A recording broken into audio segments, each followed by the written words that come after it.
Bismillahirrahmanirrahim. Dan sesungguhnya ahli Al-Quran, hum ahlullah, mereka adalah keluarga Allah, wa khassatuhu, dan orang-orang yang diistimewakannya,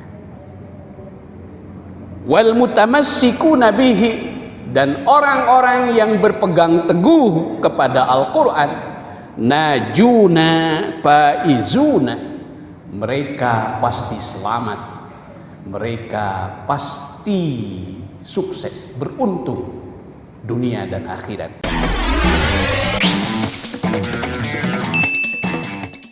Bismillahirrahmanirrahim. Assalamualaikum warahmatullahi wabarakatuh. Alhamdulillahi rabbil alamin, wa bihi nasta'inu ala umuri dunya waddin. Asyhadu an la ilaha illallah al-malikul haqqul mubin, Muhammadur Rasulullah sadiqul wa'dil amin. Allahumma salli wa sallim wa barik ala abdika wa rasulika Muhammad wa ala alihi wa sahbihi, amma ba'du. Faqala ta'ala, a'udzu billahi minasy syaithanir rajim. Bismillahirrahmanirrahim. Inna fi dzalika lazikra liman kana lahu qalbun aw alqas sam'a wa huwa syahid. Sadaqallahul azim. Bapak-bapak, ibu-ibu, saudara-saudaraku, jamaah salat maghrib dan isya Masjid Baitul Muttaqin yang dirahmati Allah, puji dan syukur mari kita panjatkan kehadirat Allah Subhanahu wa ta'ala atas limpahan rahmat, berkah serta hidayah dan taufiknya. Pada malam ini kita masih diberi umur, kesehatan dan kesempatan untuk bertemu kembali di majelis ini. Mudah-mudahan kita selalu berada di dalam curahan rahmat, berkah dan lindungan Allah Subhanahu wa ta'ala.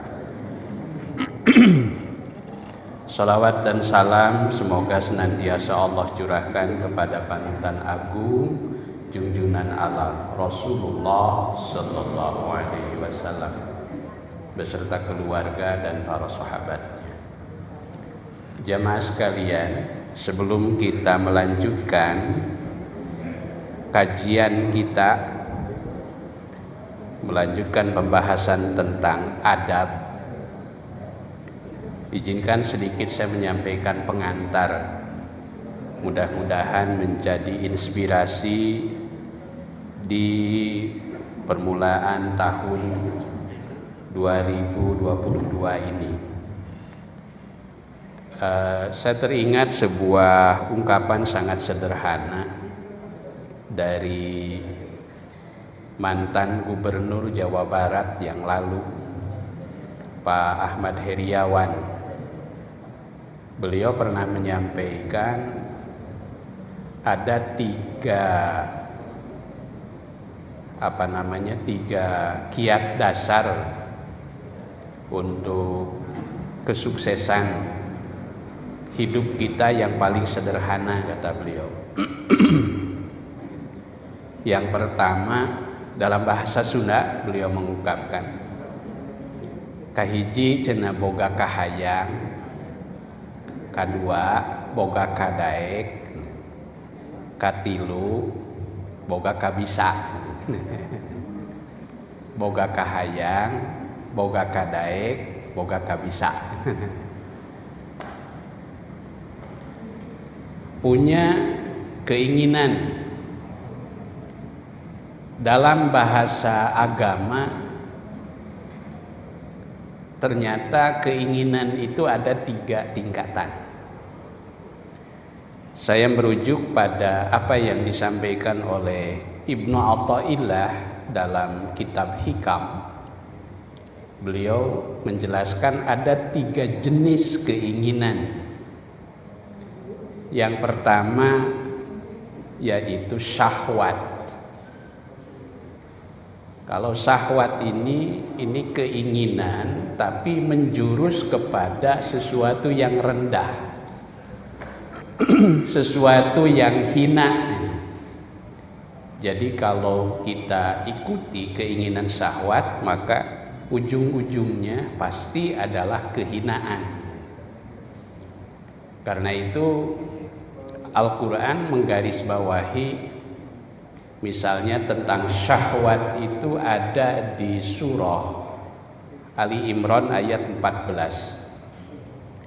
Allah Ta'ala berfirman, a'udzubillahi minasyaitonirrajim, zuyyina linnas, dihiasi manusia, hubbus syahawati, senang kepada syahwat, minan nisa'i, dari wanita-wanita, wal banin, dan anak, wal qanatiril muqantarah, kekayaan yang banyak, ya, minaz zahabi wal fiddah, dari emas dan perak, wal khailil musawwamah, dan kuda-kuda yang tertambat, ya. Mungkin bisa dianalogikan dengan kendaraan yang terparkir, wal an'am, dan ternak-ternak, wal hars, dan kebun-kebun. Zalika mata'ul hayatid dunya. Yang demikian itu adalah mata'un. Mata'un itu artinya kesenangan, tapi yang sifatnya temporer. Artinya bukan kesenangan yang sifatnya abadi. Zalika mata'ul hayatid dunya, itulah kesenangan dunia yang bersifat temporer. Wallahu indahu husnul ma'ab, dan Allah di sisinya adalah tempat kembali yang terbaik.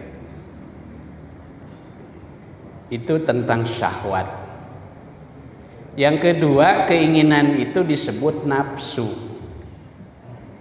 Kalau nafsu ini sesungguhnya bisa mengarah kepada yang negatif, bisa juga mengarah kepada yang positif, tergantung kepada motivasinya.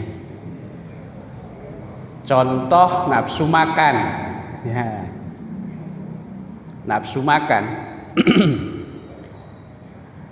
Nafsu makan itu bisa menjadi sesuatu yang sifatnya netral, bahasa agamanya mubah. Artinya kita mau makan atau tidak makan itu sebenarnya tidak apa-apa gitu. Tapi suatu ketika makan itu juga bisa menjadi wajib. Kalau dengan makan itu niatnya untuk supaya kita mendapatkan kekuatan dalam beribadah. Mohon maaf, saya setiap membimbing haji para jamaah di tanah suci, terutama bagi para jamaah yang baru yang masih beradaptasi, saya suka memberikan doktrin kepada jamaah sekalian, bapak-bapak, ibu-ibu. Kalau bapak-bapak di sini makan itu hukumnya wajib, saya bilang gitu ya. Jadi kalau tidak makan, bapak itu berdosa, bahkan bisa dibilang dolim terhadap diri sendiri. Mengapa? Karena di sini kita niat makan itu supaya kuat beribadah, ya. Supaya kita kuat tawaf, sa'i, apalagi kalau sudah masuk ke puncak haji, maka di situ makan itu menjadi wajib. Itu. Nah, jadi itu nafsu makan. Termasuk juga nafsu syahwat, nafsu biologis, nafsu seks. Itu bagi suami istri itu bisa jatuhnya menjadi sesuatu yang bersifat ibadah. Jadi kalau bapak-bapak menengok kebunnya, ya, begitulah menengok kebunnya, ya, minimal seminggu sekali, itu hukumnya ibadah. Menengok kebunnya itu, ya. Justru kalau ditelantarkan kebunnya itu malah bisa menjadi dosa. Begitu, ya. Karena itu maka dia bisa menjadi ibadah. Tapi kalau yang ditengoknya itu kebun orang lain, nah maka itu lain ceritanya. Itu bisa menjadi dosa besar. Dan secara naluriah sebetulnya tidak pandang bulu, tidak melihat latar belakang siapapun dia, mau orang biasa, mau seorang yang berilmu, ya, orang awam, termasuk juga ustadz, ya, guru ngaji dan sebagainya, itu tidak terkecuali. Hatta seorang nabi sekalipun seperti Nabi Yusuf bahkan kan dalam cerita Al-Quran, bayangkan Nabi Yusuf itu sudah di apa ya bahasa kitanya, sudah dikerem, ya. Terang dikerem, diringkep. Itu di satu tempat, lalu dirayu oleh seorang wanita yang cantik, ya, dengan rayuan maut, ya. Dan ketika itu Al-Quran sendiri menyebutkan bahwa hasrat biologis Yusuf itu sesungguhnya dia juga punten terangsang. Walaqad hamma bihi wa hammat biha. Nah, gitu. Walaqad hammat bihi wa hamma biha. Jadi kedua-duanya itu sungguhnya berkeinginan. Tapi apa yang membuat Yusuf tidak terjebak dalam rayuan itu? Beliau mengatakan laula an ra'a burhana rabbi. Nah, seandainya ketika itu tidak melihat, ya, tidak melihat burhana rabbi, bukti kebenaran dari Tuhanku. Nah, begitu pengakuan. Tetapi sejatinya, nalurinya, setiap manusia itu punya nafsu, kecenderungan. Seperti yang dikatakan Yusuf, kecenderungan nafsu itu pada dasarnya adalah apa? Innan nafsa la ammaratun bisu'i. Sesungguhnya nafsu itu sungguh dia cenderung menyuruh kepada keburukan. Itu kecenderungan nafsu. Illa man rahima rabbik, kecuali orang yang nafsunya itu telah disayangi oleh Tuhan. Nah, itu. Jadi itulah nafsu. Maka ketika nafsu sudah dikendalikan, yang semula dia berada pada tingkat yang paling rendah, disebut namanya nafsu amarah. Kemudian nanti naik kepada apa yang disebut namanya nafsu lawamah, hingga naik pada derajat yang mulia disebut namanya nafsu mutmainnah. Ya ayyatuhan nafsul mutmainnah. Jadi itu jenis keinginan yang kedua. Saya ulangi, satu syahwat, yang kedua nafsu. Yang harus menjadi cita-cita kita, harus kita dorong, harus kita kuatkan, harus jadi motivasi dalam diri kita adalah keinginan yang ketiga. Ibnu Athaillah menyebutnya dengan istilah namanya himmah. Namanya himmatun.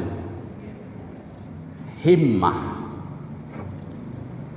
Himmah itu artinya keinginan yang tinggi, keinginan yang mulia, gitu ya. Keinginan yang tinggi, keinginan yang mulia. Bahkan dalam bahasa tasawuf itu disebut namanya keinginan tertinggi itu adalah apa? Keinginan untuk semakin dekat dengan Allah.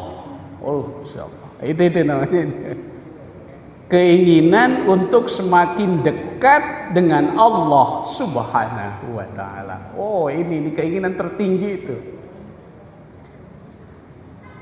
Atau dalam bahasa Al-Qur'an itu ada disebutkan keinginan tertinggi itu disebut namanya di surah Al-Lail itu. Wa amma man a'ta wa taqa wa saddaqa bil husna fasan yasir. Wa amma apa itu? Wa amma man a'ta wa taqa wa saddaqa bil husna. Nah, membenarkan terhadap al-husna. Al-husna itu adalah cita-cita tertinggi dalam kehidupan seorang mukmin sejati, yaitu apa? Surga. Yaitu surga. Ini disebut namanya himmah. Himmah. Keinginan. Sampai di sini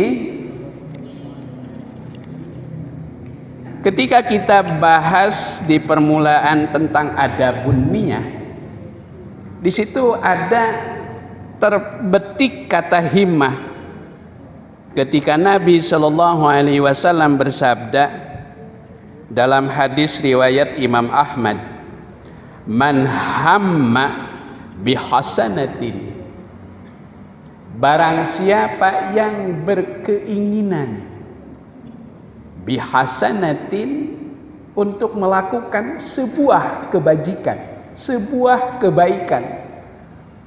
Jadi terhadap kebaikan itu minimal kita harus punya keinginan, cita-cita, minimal keinginan. Itu disebut namanya himmatun. Hammah, himmah. Barang siapa yang berkeinginan bihasanatin terhadap sebuah hasanah, terhadap sebuah kebaikan, kata Nabi, walam ya'malha, tetapi karena satu dan lain hal dia tidak dapat melakukan kebaikan itu, maka kutibat lahu hasanatun, kata Nabi, telah dituliskan baginya satu kebaikan. Oh, jadi jangan takut kita, jangan ragu-ragu sedikit pun terhadap yang namanya himmah, berkeinginan melakukan kebaikan itu minimal kita harus meletakkannya, itu. Sebab kalau kita sudah menetapkan sebuah keinginan, apalagi kita sudah membuatkannya dalam bentuk, menuangkannya dalam bentuk program dan sebagainya, ya, Walau kemudian di kemudian hari karena satu dan lain hal, keinginan untuk melakukan kebaikan itu tidak dapat terlaksanakan, maka kutibat lahu hasanatun, telah dituliskan baginya sebuah kebaikan. Oh, inilah pentingnya kita meletakkan satu himmah. Nah, jadi jamaah sekalian, ini saya kira sebuah hal yang penting ya bagi kita untuk menguatkan tekad kita dalam memulai kita di permulaan tahun 2022 ini. Baik, kita masih ada sedikit waktu, insya Allah kita akan lanjutkan kajian rutin kita tentang adab. Sebelumnya kita sudah bahas tentang al-adab ma'allah, adab kepada Allah. Tempo hari ada 6 poinnya, mudah-mudahan masih ingat. Ya. Kalau agak lupa lihat saja di YouTube-nya ya. Ya. Hari ini, malam ini kita akan bahas mulai yaitu tentang al-adab ma'a kalamillah, adab kepada kalam Allah, kalamullah, yakni Al-Quran Al-Karim, adab kepada Al-Quran. Subhanallah, tidak diragukan sedikit pun bahwa Al-Quran ini adalah, selain dia merupakan kitab suci, tetapi dia merupakan alat pemersatu yang dapat menyatukan seluruh keinginan umat manusia, baik keinginan yang berhubungan dengan Allah Subhanahu wa ta'ala maupun keinginan yang berhubungan dengan sesama manusia dan alam sekitarnya. Karena itu dalam sebuah hadis, ketika seorang mufassir, kalau tidak salah Al-Qasimi, menjelaskan, ketika beliau menjelaskan surah Ali Imran ayat 100 berapa itu? 104 itu. Wa'tasimu bihablillah. Berpegang teguhlah kamu sekalian pada hablullah. Al-Qasimi antara lain menjelaskan bahwa yang dimaksud hablullah itu adalah apa? Hablullah adalah Al-Quran. Al-Quran hablullah al-matin. Al-Quran itu adalah kalam Allah yang kokoh, di mana puncaknya berada di langit dan akarnya tertancap di bumi. Itulah Al-Quran. Karena itu dalam hubungan dengan adab ma'akalamillah, Syekh Jabir Al-Jazair di dalam Minhajul Muslim, beliau memberikan pengantar begini: yu'minul muslimu biqudsiyati kalamillahi ta'ala. Seorang muslim sangat percaya, beriman terhadap kesucian kalamullah, terhadap kesucian kalamullah, wa syarfihi wa afdhaliyatihi, kemuliaannya, keutamaannya, ala sairil kalam, atas semua perkataan. Tidak ada perkataan yang terbaik di jagat raya kehidupan ini melebihi kalamullah.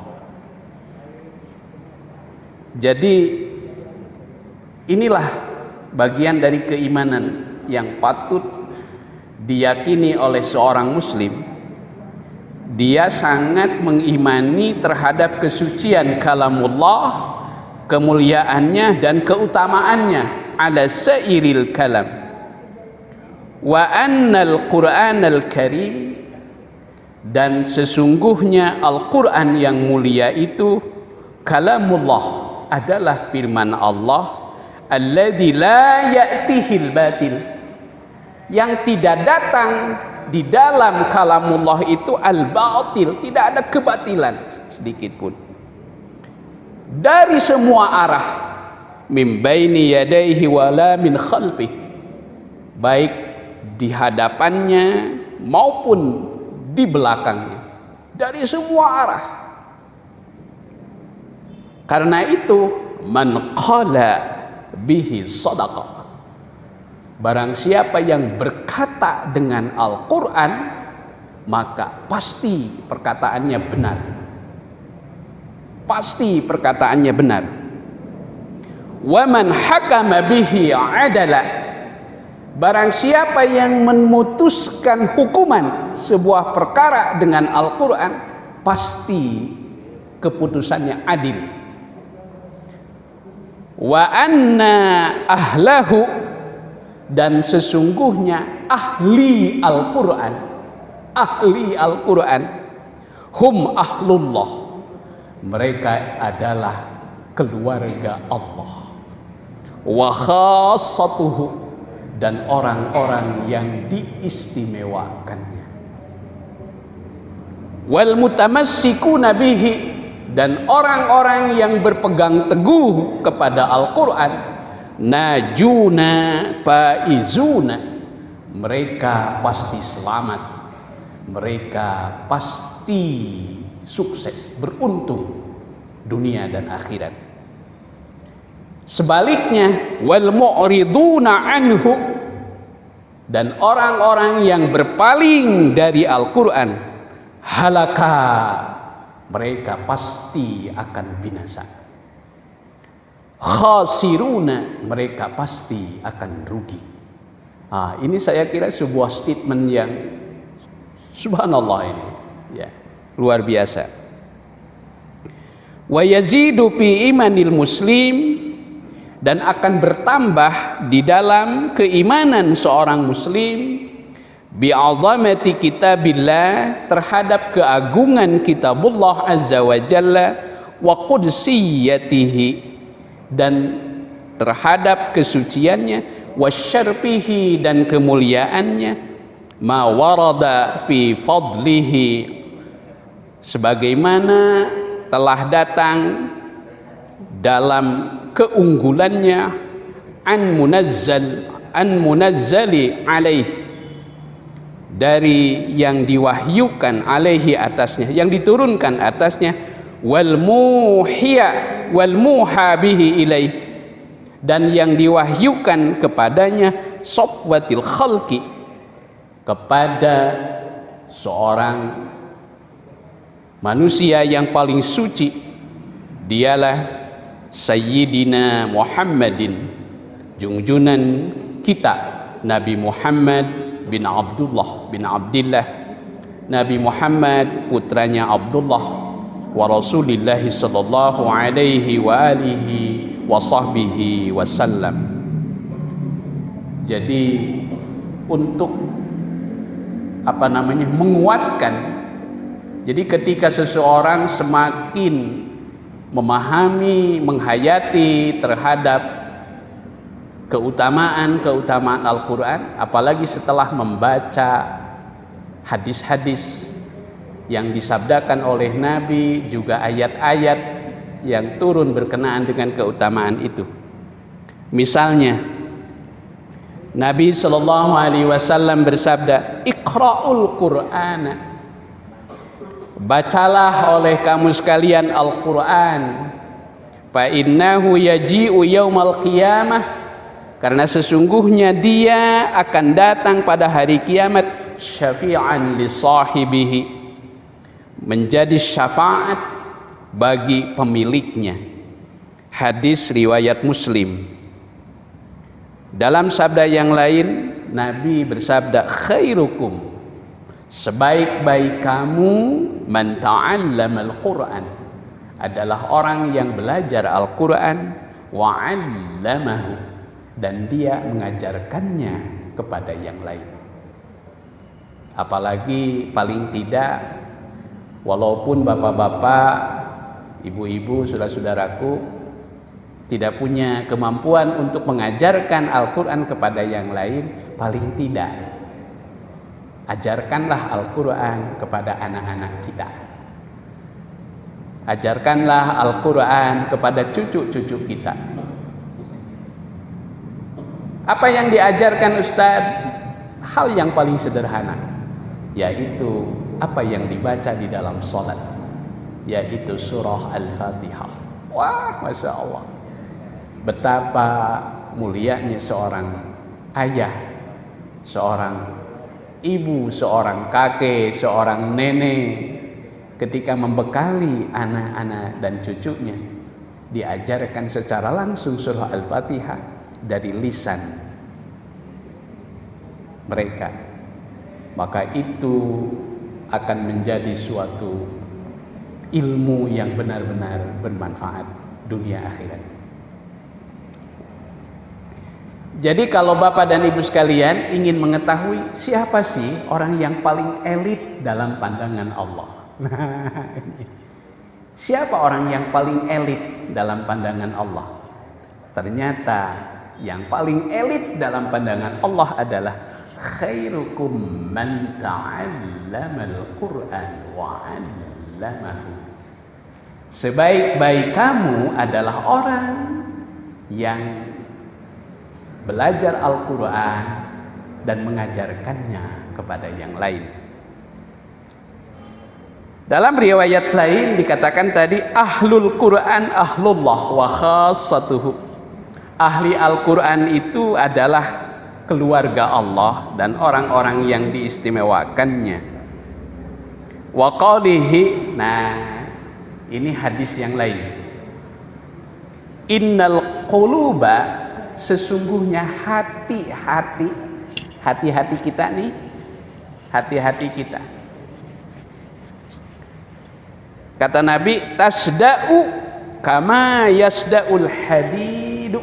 Nah, hati-hati manusia itu dapat berkarat seperti berkaratnya besi. Innal quluba tasda'u kama yasda'ul hadida. Kata Nabi, sesungguhnya hati-hati itu, hati-hati manusia, dia akan berkarat sebagaimana berkaratnya besi. Faqila, lalu dikatakan kepadanya, ya Rasulullah, wahai Rasulullah, wa majalauha, bagaimana cara kembali kita mengkilatkannya? Nah, itu. Kalau besi yang berkarat kan digosok,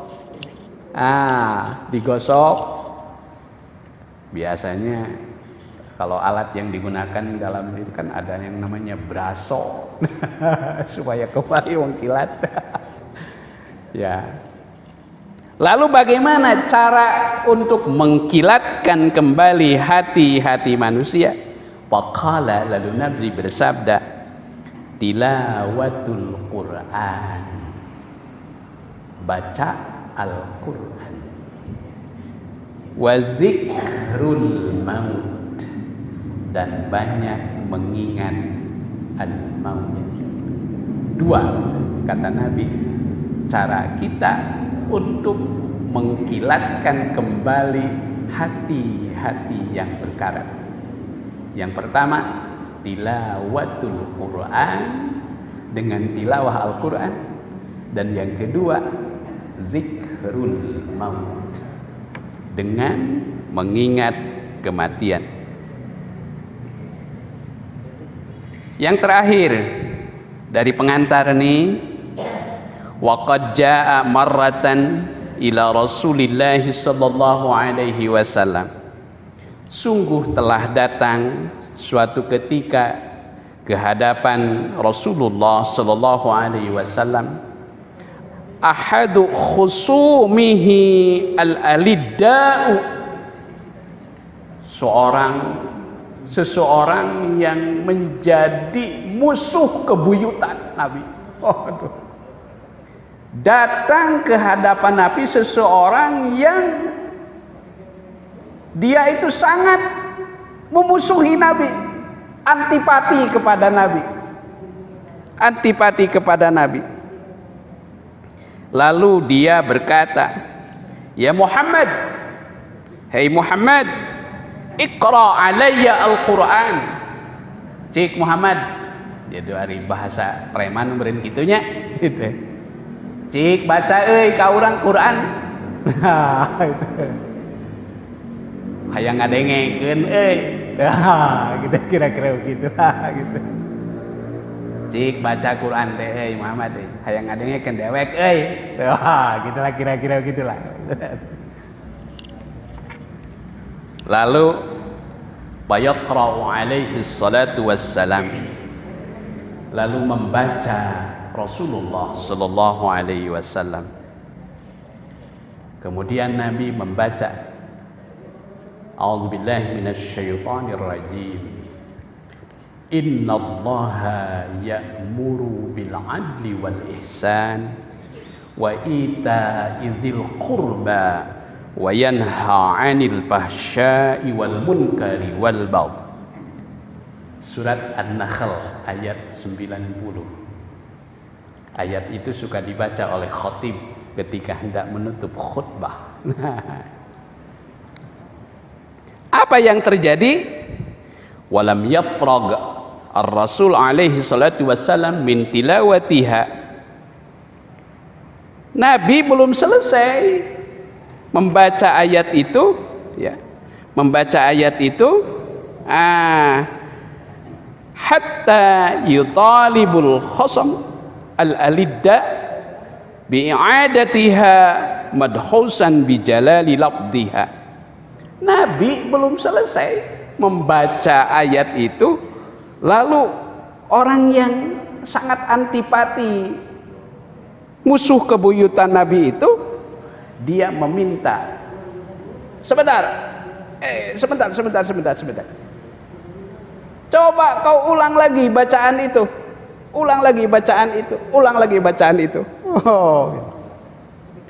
Dia meminta supaya Nabi mengulang kembali bacaan ayat itu. Innallaha ya'muru bil 'adli wal ihsan wa ita'i dzil qurba wa yanha 'anil fahsya'i wal munkari wal baghi. Apa yang membuat dia minta diulang? Rupanya dia sangat tertarik dengan bacaan itu, sampai dia minta dibaca berulang-ulang. Bijalali labdiha wa qudsiyati ma'aniha. Dia sangat tertarik terhadap keagungan lafadznya dan keindahan maknanya. Ma'khudan bibayaniha majduban biquwwati ta'siriha. Dia sangat tertarik dengan apa? Dengan keagungan lafadznya, kesucian maknanya, serta dia ingin mengambil penjelasannya, dan juga dia telah mulai membekas di dalam hatinya kekuatan dari pengaruhnya. Walam yalbis ar-rafa'a aqiratuhu bitasjili i'tirafihi wa takriri syahadati bi kursiyati kalamillah wa 'azamatihi idh qala bil harfi al-wahid wallahi. Lalu dia berkata, innalahu lahalawatan Muhammad, sungguh Al-Quran itu, kata dia, sungguh dia memiliki sesuatu yang sangat manis. Wa anna alaihi latalawatan wa anna asfaluhu lamuraqun wa anna alahu lamusmarun wa ma yakulu hada bashar. Dia mengatakan, sungguh semua bagian dimensi dari Al-Quran itu mengandung nilai-nilai. Di bagian bawahnya terdapat sesuatu yang sangat membekas. Di bagian atasnya terdapat sesuatu yang berbuah. Dan dia berkata, apa yang kau baca ini sama sekali bukan perkataan manusia. Ini adalah perkataan yang lain. Dengan kata ini dia mengakui bahwa itu adalah kalamullah. Mudah-mudahan ini penjelasan ini juga akan semakin menguatkan kita sekalian, kecintaan kita semua terhadap kitab suci Al-Quran. Insyaallah pada pertemuan berikutnya kita akan jelaskan tentang beberapa poin dari adab-adab bersama kalamullah. Mudah-mudahan ada hikmah, berkah dan manfaatnya. Mari kita tutup dengan doa. Rabbana innana sami'na munadiyan yunadi lil iman an aminu bi rabbikum fa amanna. Rabbana faghfir lana dzunubana wa kaffir 'anna sayyi'atina wa tawaffana ma'al abrar.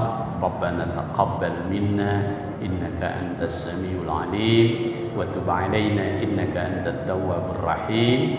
Rabbana atina fid dunya hasanah wa bil akhirati hasanah wa qina adzabannar. Wa sallallahu ala khairi khalqih sayyidina Muhammad wa ala alihi washabihi wasallam. Walhamdulillahi rabbil alamin. Assalamualaikum warahmatullahi wabarakatuh.